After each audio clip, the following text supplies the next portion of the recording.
My name is Jacqueline, and at 30 years old, I never imagined I would be standing in a billionaire's dining room while being called street garbage. As my boyfriend Alexander squeezed my hand under the table, his father Maxwell stared at me with cold, calculating eyes. 23 wealthy guests froze in shock as he snorted street garbage in a borrowed dress loud enough for everyone to hear. My blood turned to ice, but something unexpected happened inside me. Before I tell you my reaction, let me know where you're watching from. And don't forget to like and subscribe to see the next part of the story of how I stood up for my dignity. I met Alexander 7 months before that fateful dinner. I was working at Maple Street Cafe, a small coffee shop near the financial district in Boston. The pay was modest, but the flexible hours allowed me to attend evening classes for my graphic design degree. Every morning, at precisely 7:30, he would come and order a black coffee with 1 sugar and sit by the window with his laptop. Unlike the other suited executives, who barely looked up from their phones when ordering, Alexander always made eye contact, said please and thank you, and left a generous tip. He had kind blue eyes that crinkled when he smiled, and he never seemed rushed or stressed like the others. "You must really like our coffee," I teased one morning, after he had been coming in for about 3 weeks straight. He looked up from his laptop and smiled. "Actually, it is good coffee, but I also enjoy the atmosphere and the service." The way he said it, holding my gaze a second longer than necessary, made my cheeks flush. I learned his name was Alexander Blackwood when I had to call it out for his order. He started staying longer sometimes, asking me questions during my breaks. Where was I from originally? What brought me to Boston? What did I do besides work at the cafe? I told him I grew up in a small town in Ohio, raised by a single mother who worked 3 jobs to support us. After high school, I moved to Boston with dreams of becoming a graphic designer, taking classes at night while working full-time. I never mentioned how I sometimes had to choose between buying textbooks or paying my electricity bill. "That takes incredible determination," he said, genuine admiration in his voice. "Most people I know had everything handed to them, including me if I am being honest." That was the first hint that Alexander came from money, though he never flaunted it. He dressed well, but not ostentatiously. His watch was expensive, but not flashy. He drove a nice car, but not the kind that screamed new money. It was only after a month of our coffee counter conversations that he finally asked me to dinner. Our first date was at a small Italian restaurant, nothing too fancy but definitely nicer than anywhere I would go on my own budget. The conversation flowed easily. Alexander was intelligent but humble, interested in art and literature as well as business. "My family runs Blackwood Industries," he explained, when I asked about his work. "I am in the investment division, but honestly, I would rather start something of my own someday. Something that makes a real difference." I had never heard of Blackwood Industries, but I nodded politely. It was only later that night, after a magical evening where we talked until the restaurant closed, that I looked up his family name. My stomach dropped when I realized Alexander was the son of Maxwell Blackwood, the billionaire industrialist whose face occasionally appeared on business magazines. I almost canceled our second date, convinced we lived in completely different worlds. But Alexander called the next day, his voice warm and sincere, as he told me how much he had enjoyed our evening together. Against my better judgment, I agreed to see him again. Over the next 6 months, our relationship deepened. Alexander never made me feel less than him because of my background. He was just as happy eating at my favorite diner as he was taking me to upscale restaurants. He showed genuine interest in my graphic design projects, even offering to connect me with the marketing department at his company. "You have real talent, Jacqueline," he would say, looking over my portfolio. Any company would be lucky to have you. When he first told me he loved me, we were walking along the Charles River at sunset. No grand gestures, no expensive gifts, just a simple, heartfelt declaration as we watched the fading light reflect off the water. I realized then that I loved him too, not because of his family name or wealth, but because of his kindness, his integrity, and the way he made me feel valued. Of course, there were moments that highlighted our different backgrounds, like when he casually mentioned skiing in the Alps as a child, or when he did not understand why I was so excited about a $50 bonus at work. But Alexander always listened and learned. He never made me feel ashamed of where I came from or who I was. For 6 beautiful months we existed in our own bubble, largely separate from his family and the world of extreme wealth he came from. We built our relationship on shared values and genuine connection. I began to believe that maybe, just maybe, our different worlds would not matter in the end. I had no idea how wrong I was or how cruelly reality would shatter that illusion on the night I finally met his family. The invitation came on a rainy Tuesday evening in April. Alexander and I were cuddled on my worn sofa, in my tiny apartment sharing takeout, and watching an old movie when he suddenly paused the screen. "My grandparents are celebrating their 60th wedding anniversary next month," he said, his fingers lightly tracing patterns on my arm. "There is going to be a formal dinner at the family estate. I would really like you to come with me." My fork froze halfway to my mouth. "Your family estate? You mean meet your entire family?" Alexander nodded, his expression a mix of hopefulness and something else. "Anxiety, perhaps. It is a big deal, I know. But we have been together for 6 months, and you are important to me. I want them to meet you." "Will there be many people there?" I asked already, feeling my stomach tighten with apprehension. "About 30 guests. Mostly family, some close friends of my grandparents, a few business associates." He squeezed my hand. "I know it sounds intimidating, but they will love you, Jacqueline. How could they not?"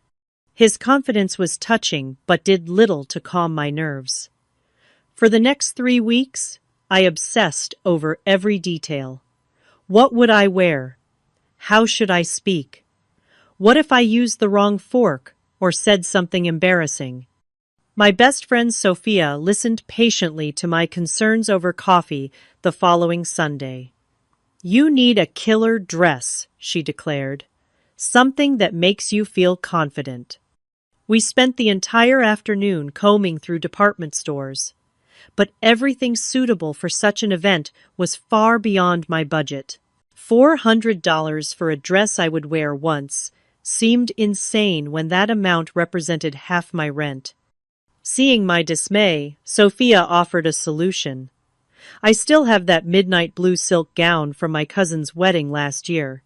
It would fit you perfectly with a few minor adjustments." "I cannot borrow your dress," I protested weakly, though relief was already washing over me.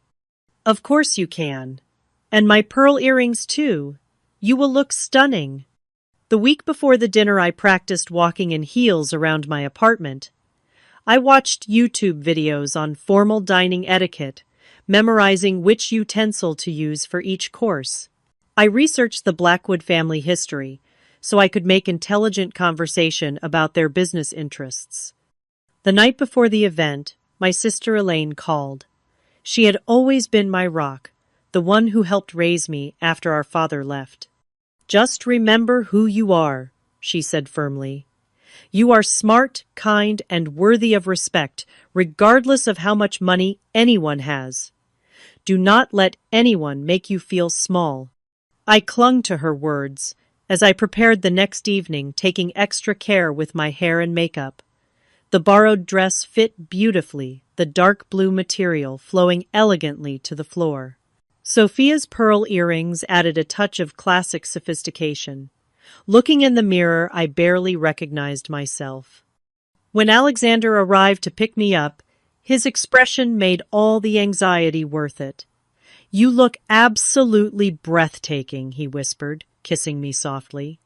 His car, usually modest by his standards, had been replaced with a sleek black luxury sedan driven by a chauffeur. As we settled into the plush leather seats, Alexander sensed my nervousness. "They're just people, Jacqueline," he said, taking my hand. "Wealthy people, yes, but still just people with their own insecurities and flaws. Just be your wonderful self." The drive took us through increasingly affluent neighborhoods, until we turned onto a private road lined with ancient oak trees. As the Blackwood estate came into view, my mouth went dry. It was not just a house, but a mansion that looked like it belonged in a period drama, complete with manicured gardens and a circular driveway where valets waited to park arriving vehicles. "You grew up here," I whispered, unable to hide my awe. Alexander nodded, a slightly embarrassed smile on his face. "Home sweet home. Ready?" As the car stopped at the entrance, I took a deep breath and reminded myself of my sister's words. I was worthy of respect. I belonged here. But as we stepped out, and the enormous double doors opened to reveal the opulence within, I could not shake the feeling that I was walking into the lion's den. The Blackwood Mansion's grand foyer took my breath away. A crystal chandelier larger than my entire apartment hung from a ceiling painted with Renaissance-style clouds and cherubs. Marble floors gleamed beneath our feet, and a sweeping staircase curved majestically to the upper floors. The air smelled of fresh flowers and expensive perfume. Impeccably dressed staff moved silently among the arriving guests, collecting coats and offering flutes of champagne on silver trays. I accepted one gratefully, needing something to calm my nerves and occupy my hands. "Alexander, darling." A tall, elegant woman in her 50s approached us. Her silver blonde hair swept into a perfect chignon. She air-kissed both his cheeks before turning her cool blue eyes to me. "And you must be Jacqueline." "Mother, this is Jacqueline Miller," Alexander said, his hand reassuring on the small of my back. "Jacqueline, my mother, Evelyn Blackwood." I extended my hand. "It is a pleasure to meet you, Mrs. Blackwood. Thank you for including me in this special celebration." Her handshake was brief and formal. "Of course, Alexander has mentioned you." The slight emphasis on "mentioned" made it clear I had been a topic of limited discussion. What a lovely dress. Such an interesting color choice for a spring event. Before I could respond to what was clearly a subtle critique, a younger woman bounded up to us, her warm smile, a stark contrast to her mother's restrained greeting. "Finally, I have been dying to meet the woman who got my brother to stop bringing those insufferable socialites to family events." She hugged me without hesitation. "I am Victoria, the cooler Blackwood sibling." Alexander laughed.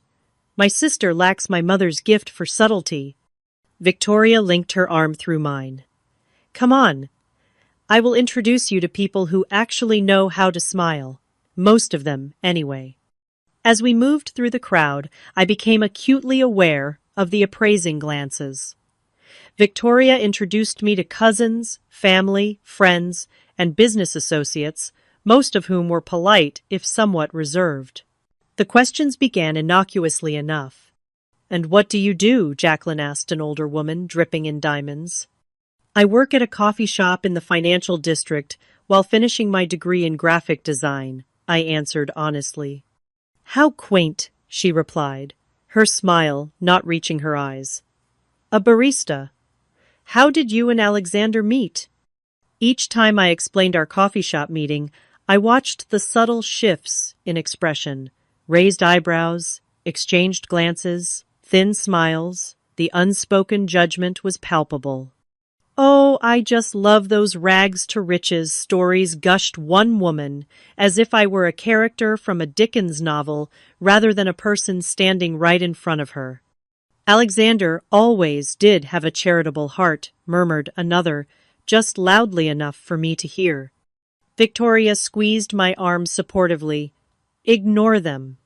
They are just jealous because you have actual personality and do not bleed blue. We eventually made our way to Alexander's grandparents, the guests of honor. I had expected more of the same thinly veiled condescension, but Henry and Eleanor Blackwood surprised me with their warmth. "So you are the young lady who has put such a genuine smile on our grandson's face," Henry said, clasping my hand between both of his. "Wonderful to meet you, my dear."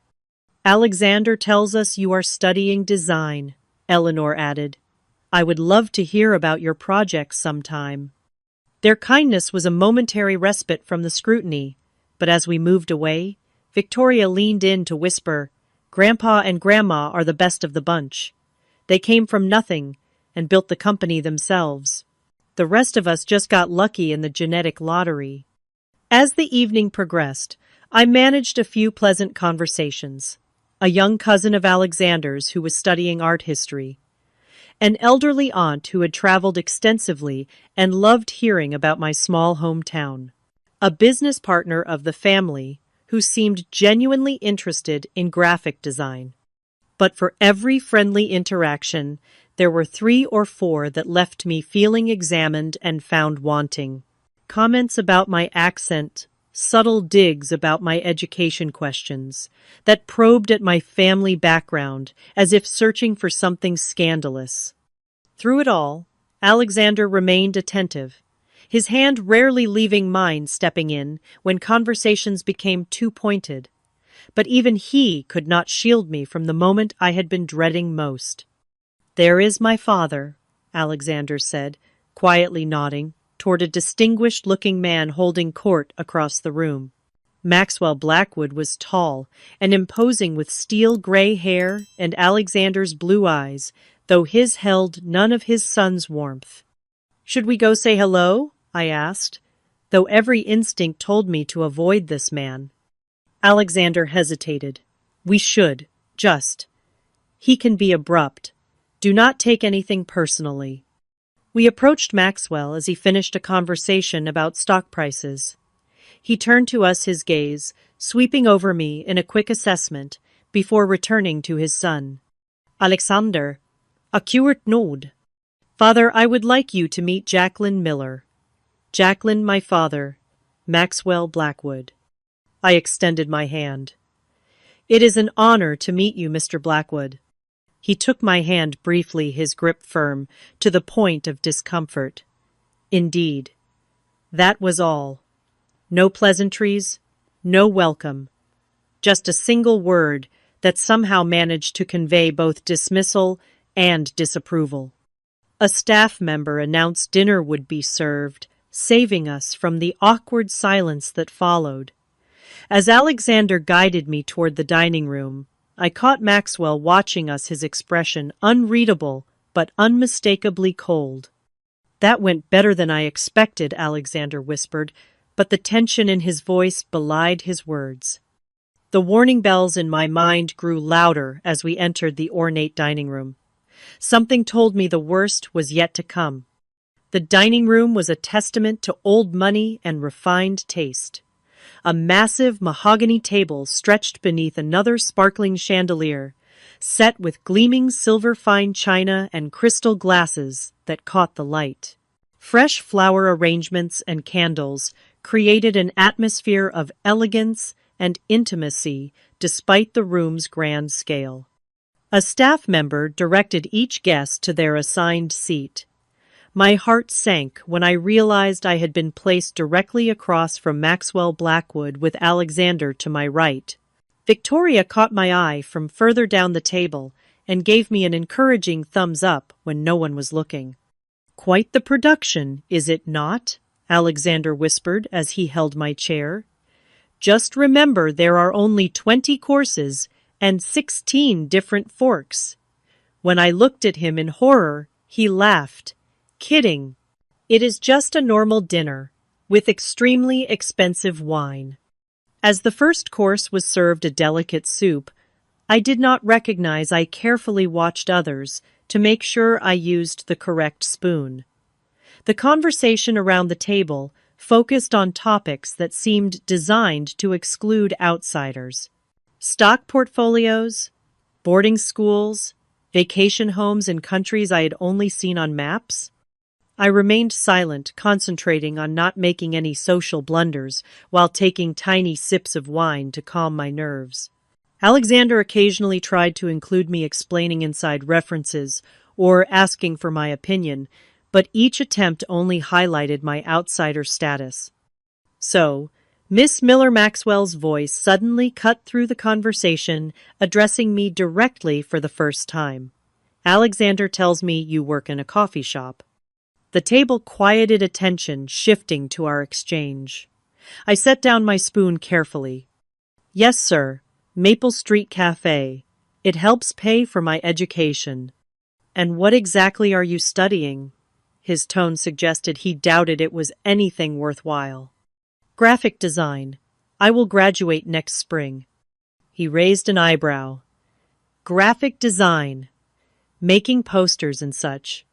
Actually, Father Alexander, interjected Jacqueline, is extremely talented. Her work focuses on brand identity and digital marketing solutions. Maxwell ignored him. And where did you say you were from originally? A small town in Ohio. Millfield. Never heard of it. He took a sip of wine. What does your father do? The question was a landmine, and from Maxwell's expression he knew it. Alexander tensed beside me. My father left when I was young, I answered evenly. My mother raised my sister and me on her own. And what does she do, your mother? She works in retail now. Before that, she cleaned houses and waited tables. Whatever it took to support us. A few seats away, I heard Eleanor Blackwood murmur approvingly. A strong woman. Maxwell's mouth twitched downward. Indeed. From service work to service work through the generations.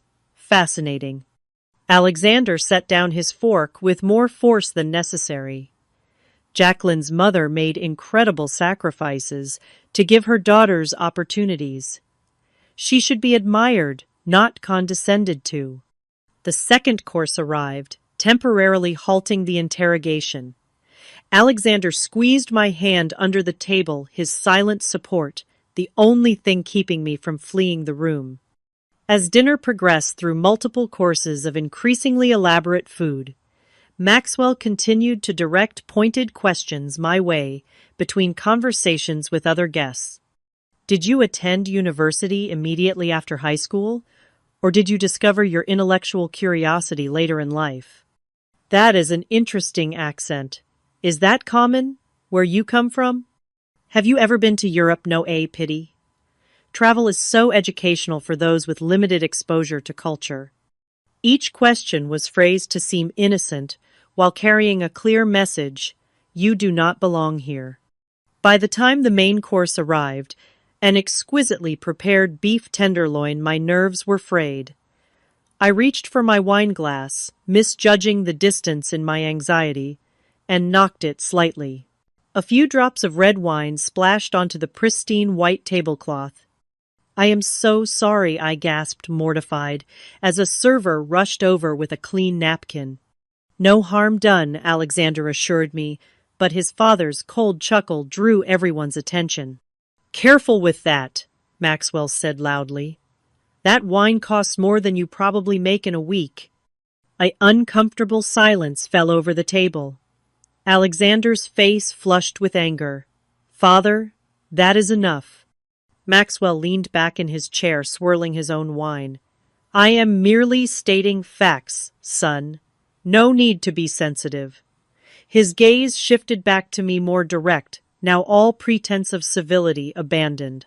Tell me, Miss Miller, is that dress from this season's collection? I do not recall seeing anything like it in my wife's wardrobe. The question was so blatantly designed to embarrass that several guests looked away in discomfort. I felt my cheeks burning but kept my expression neutral. It belongs to a friend. She was kind enough to lend it to me for tonight. Ah. Maxwell nodded, his eyes glittering with malice. borrowed finery. I thought as much. Alexander started to rise from his seat. Father, I will not sit here while you insult my guest. Maxwell waved a dismissive hand. Sit down, Alexander. If your friend is going to be part of this world, she should develop thicker skin. My skin is plenty thick, Mr. Blackwood, I replied quietly. It had to be growing up the way I did. Something in my calm response seemed to infuriate him. He set down his glass and leaned forward, his voice dropping to a dangerous register that nonetheless carried throughout the now silent room. Let me be clear, Miss Miller. My son may be temporarily amused by slumming it with you, but make no mistake. You are street garbage in a borrowed dress, and you will never belong in this family or this world. 23 pairs of eyes fixed on me. Evelyn Blackwood stared at her plate. Victoria's mouth hung open in shock. Alexander was halfway out of his chair rage, contorting his features. My blood turned to ice. In that moment, everything slowed down. I saw Maxwell's cruel eyes locked with mine, savoring my public humiliation. I felt the weight of every guest's attention, witnessing what Maxwell assumed would be my destruction. But something unexpected happened inside me. A lifetime of being underestimated, of fighting harder for everything I had, of proving people wrong, rose up like a wave. A strange calm washed over me. I rose slowly from my seat, heart pounding, a smile forming on my lips. What happened next would change everything. I stood tall, smoothing the borrowed blue silk of my dress. The room remained frozen, in shocked silence, all eyes on me. Maxwell's expression was one of smug satisfaction, clearly expecting me to run from the room in tears. Instead, I picked up my water glass and took a small, deliberate sip before setting it down carefully. Street garbage. I repeated the words slowly, my voice steady and clear in the silent room. What an interesting choice of words, Mr. Blackwood. I looked around the table, making brief eye contact with several guests. I want to thank you, actually. I have been struggling with a moral dilemma for months, and you just made my decision remarkably easy. Maxwell's smug expression faltered slightly. What are you babbling about? Alexander believes I work only at a coffee shop. That is partly true. I do work there mornings. But for the past 2 years, I have also been working as a part-time investigative journalist for the Boston Sentinel. A ripple of whispers circled the table. Maxwell's face remained impassive, but I noticed his knuckles whitening around his fork. 6 months ago, before I met your son, I was part of a team investigating corporate fraud in the shipping industry. During that investigation, a name kept appearing in our documents. Your name, Mr. Blackwood. Now the color drained from Maxwell's face. Beside me, Alexander had gone completely still. Our investigation uncovered evidence suggesting Blackwood Industries has been systematically falsifying environmental compliance reports for its cargo fleet. We found documentation of waste dumping in protected waters, carbon emissions far exceeding reported levels, and what appears to be a sophisticated system of bribes to inspection officials in 3 countries. The silence in the room had transformed from shocked to stunned. Victoria's eyes were wide, darting between her father and me. Eleanor Blackwood pressed a hand to her chest, while Henry's expression had darkened considerably. When I realized who Alexander was, I faced an ethical quandary.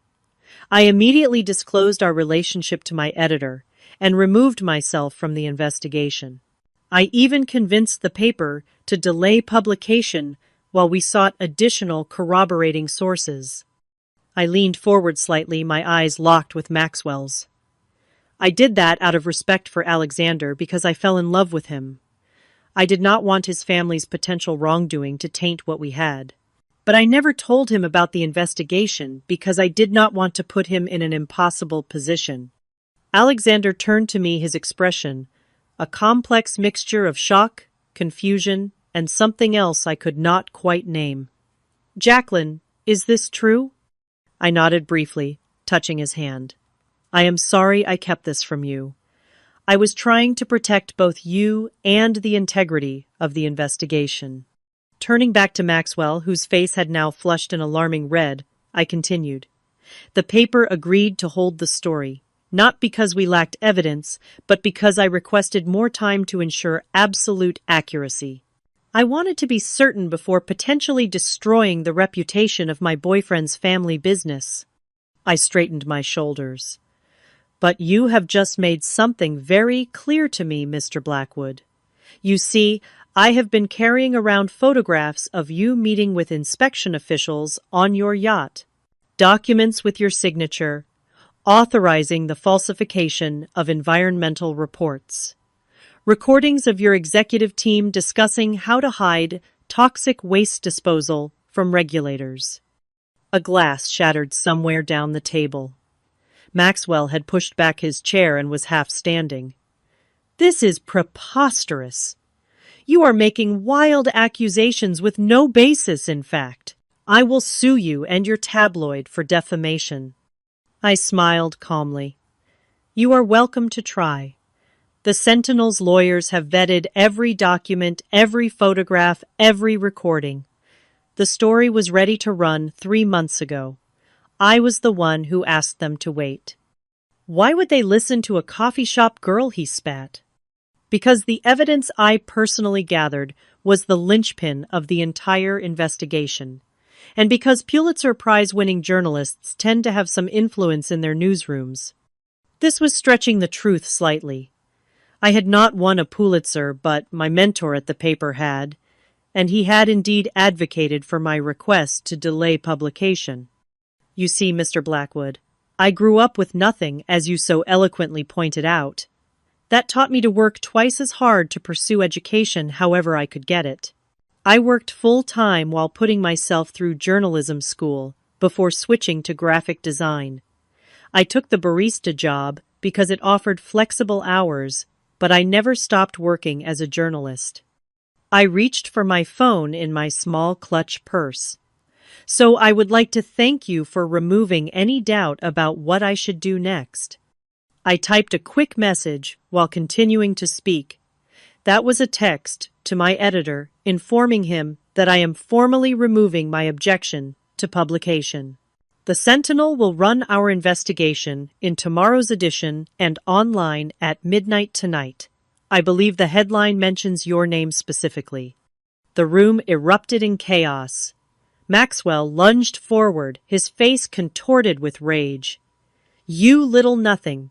Do you have any idea who you are dealing with? I will destroy you."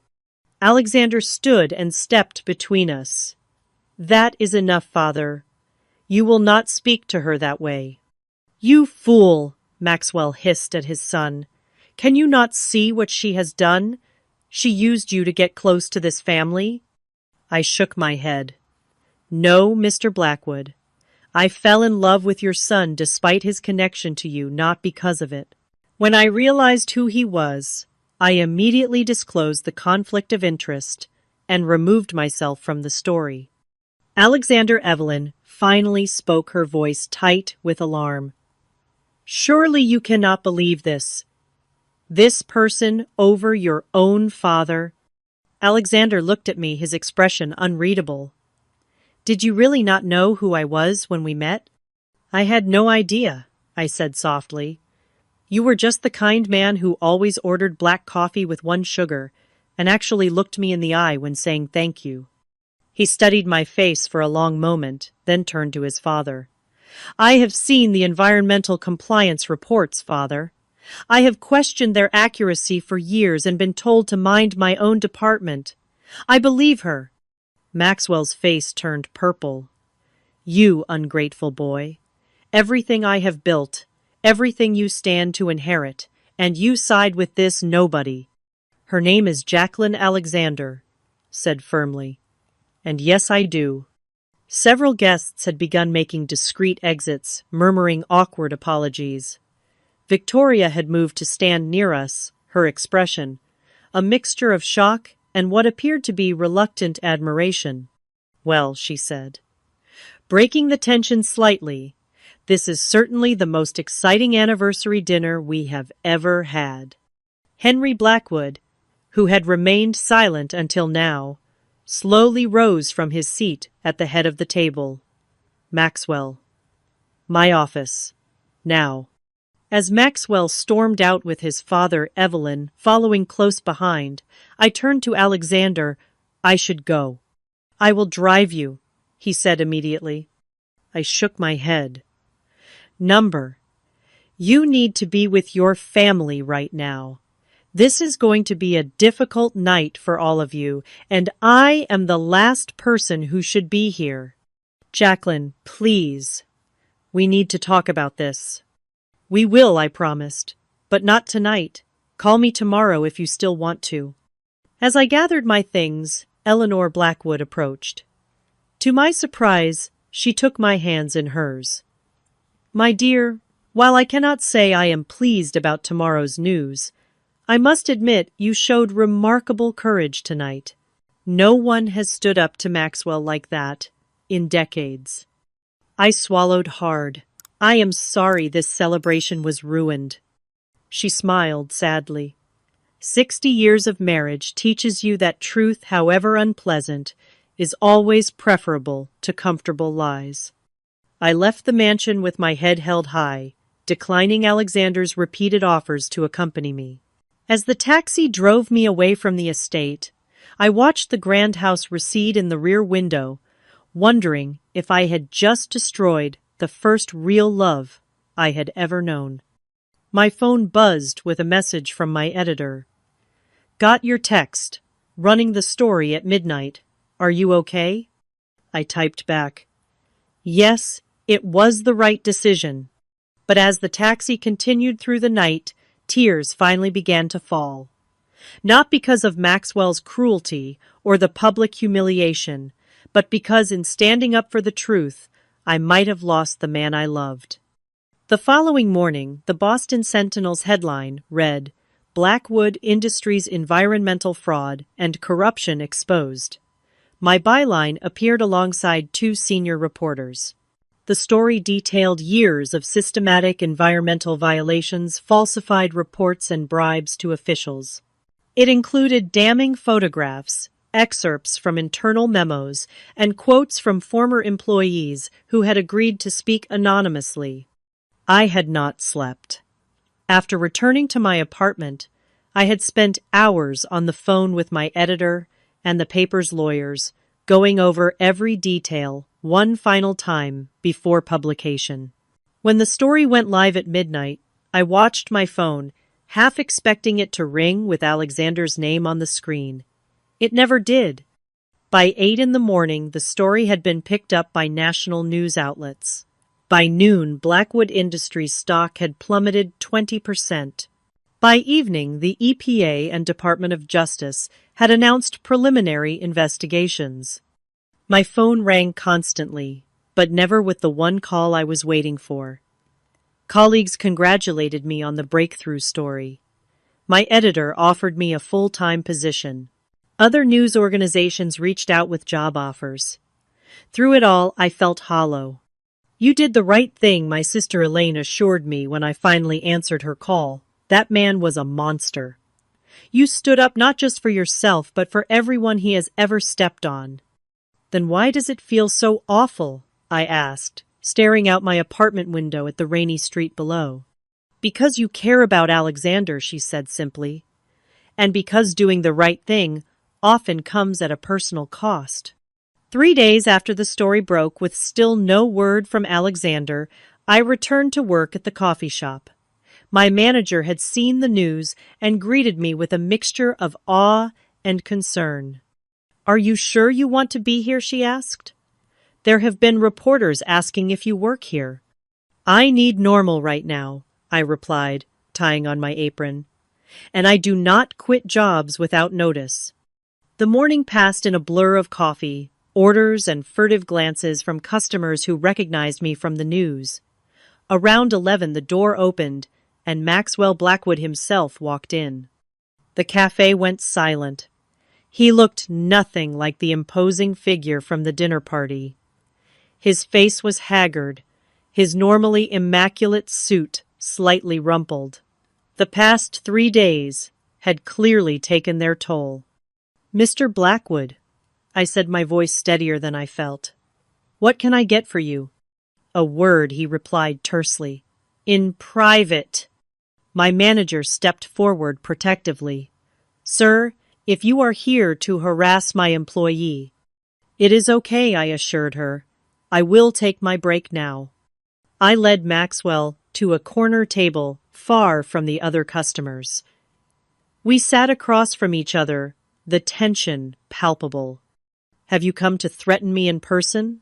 I asked quietly. He stared at me for a long moment. "I underestimated you." "Most people do. It is both my burden and my advantage. My lawyers advise me that your reporting is factually accurate if selectively presented," he said stiffly. "They believe a lawsuit would only draw more attention to the story and likely fail." "Is that an admission of guilt?" His jaw tightened.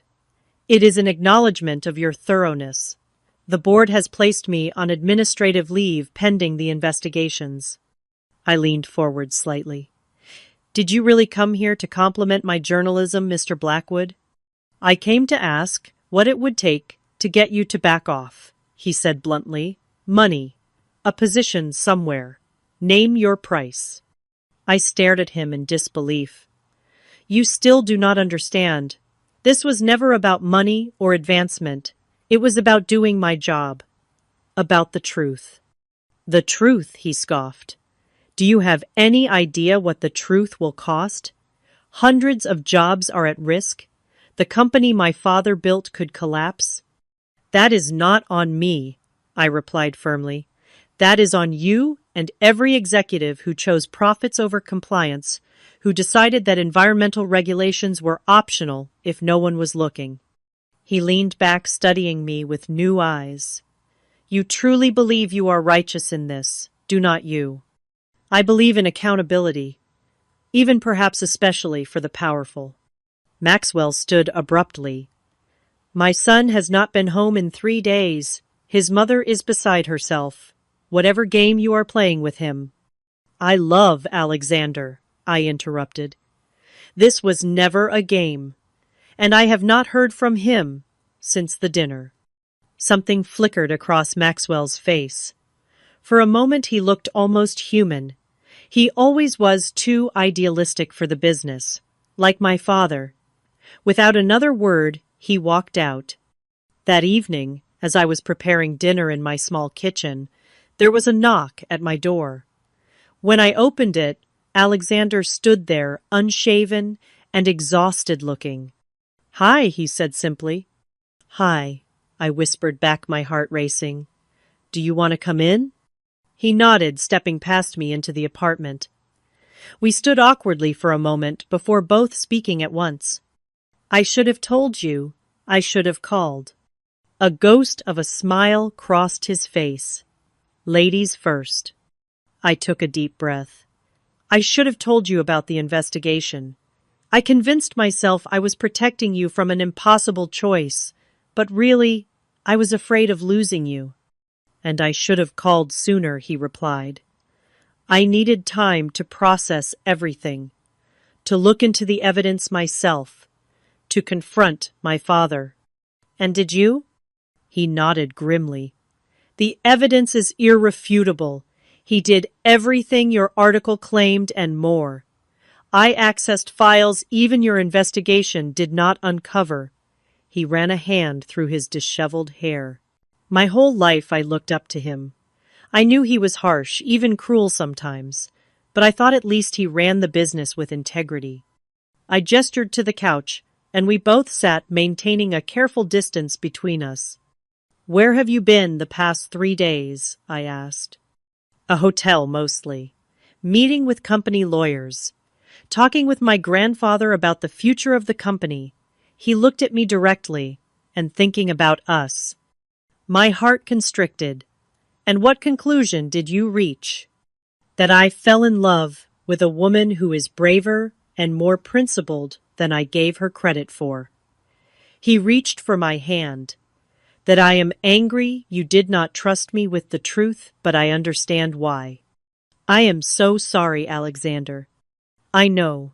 And I am sorry I did not stand up to my father sooner, that you had to endure his cruelty before I saw him clearly. He squeezed my hand. My family is in chaos right now. My mother is not speaking to me. Victoria is the only one who seems to think I did the right thing by supporting you. What happens now with the company? My grandfather is temporarily stepping back in as CEO. We are cooperating fully with the investigations preparing to make restitution. He sighed heavily. It will be a long road back to respectability, if we can get there at all. And what about us? I asked the question I had been afraid to voice. Alexander was quiet for a moment. I do not know Jacqueline. I love you. That has not changed. But there is a lot of pain and broken trust on both sides. I understand, I said, fighting back tears. No, you do not, he said gently. I am not ending things. I am saying we need to rebuild, slowly, with complete honesty between us. He finally moved closer, taking both my hands in his. If you are willing to try. As I looked into his eyes, I saw not the privileged son of wealth I had feared he might be, but the man I had fallen in love with. The one who saw me for who I truly was, who valued truth and integrity over family loyalty, when that loyalty demanded moral compromise. I am willing, I whispered. More than willing. That night, we talked until dawn, laying bare our fears, our hopes, our wounds.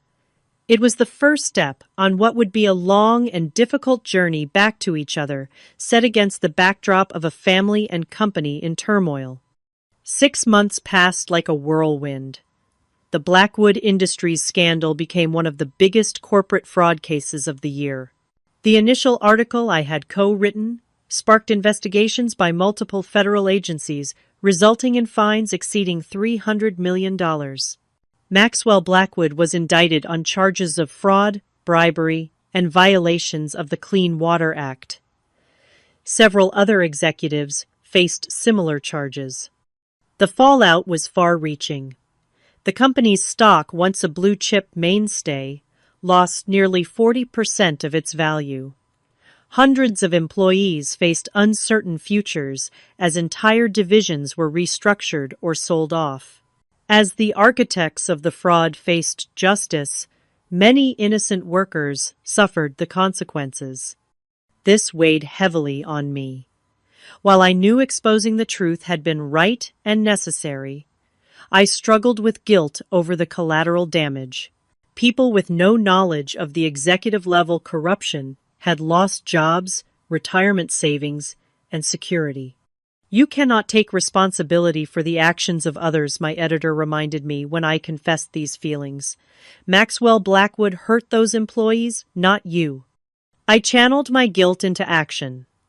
3 months after the initial expose, I proposed a new series focusing on the human impact of corporate fraud and the long road to rebuilding.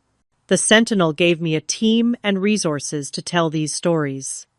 I interviewed former Blackwood employees who had lost everything, environmental scientists documenting the damage caused by the company's illegal waste dumping, community leaders in coastal towns affected by the pollution, and most challenging of all, whistleblowers within the company who had tried to raise alarms but been silenced. Through these stories, I highlighted not just the damage done but paths forward. Companies that had successfully reformed after similar scandals, resources for displaced workers, community rehabilitation efforts. Each article ended with concrete ways readers could help or get involved. Alexander, meanwhile, had made a difficult but definitive break from his family business. He resigned from Blackwood Industries and used his personal savings to launch a foundation supporting ethical business practices and environmental restoration. He specifically hired former employees who had lost their jobs in the scandal's aftermath. "I cannot undo what my father did," he told me one evening as we walked along the harbor, "but I can try to create something good from the wreckage." Our relationship had slowly healed in the months following the explosive dinner. We had started over in many ways, building a new foundation based on complete transparency. There were difficult moments, painful conversations, and occasional setbacks, but with each passing week, our bond grew stronger. Alexander's family remained fractured. His mother, Evelyn, refused to speak to me and barely communicated with her son. She stood by Maxwell, appearing at his side during court appearances, her face a mask of dignity and defiance. Victoria, however, had become an unexpected ally. "You showed more backbone in one dinner than I have seen in 20 years of family gatherings," she told me over coffee one day. Besides, someone needed to burst the Blackwood bubble of impunity. Most surprising was my evolving relationship with Henry and Eleanor Blackwood. Rather than blaming me for the family crisis, they had reached out inviting Alexander and me to a private lunch a month after the scandal broke. "We built this company on principles," Henry had said, his voice heavy with disappointment. Somewhere along the way, Maxwell forgot that profit without purpose and integrity is meaningless. Eleanor had taken my hand across the table. "You forced a necessary reckoning, my dear. It is painful, but perhaps it will save the soul of the company, if not its stock price." 8 months after that fateful dinner, I found myself face to face with Maxwell Blackwood once more. His trial was approaching, but his lawyers had arranged a meeting. Alexander insisted on accompanying me. We met in a conference room at his attorney's office. Maxwell looked diminished, the arrogance gone from his bearing. When he spoke, his voice lacked the commanding tone I remembered. "I underestimated you, Miss Miller. A mistake I will not make again." "Why did you want to see me?" I asked. He looked between Alexander and me. "To acknowledge that I was wrong. Not about the environmental violations. I still maintain I was doing what was necessary for the company's growth." He paused. "But I was wrong about you. You are not what I called you that night." It was as close to an apology as his pride would allow. I nodded in acknowledgement, but said nothing.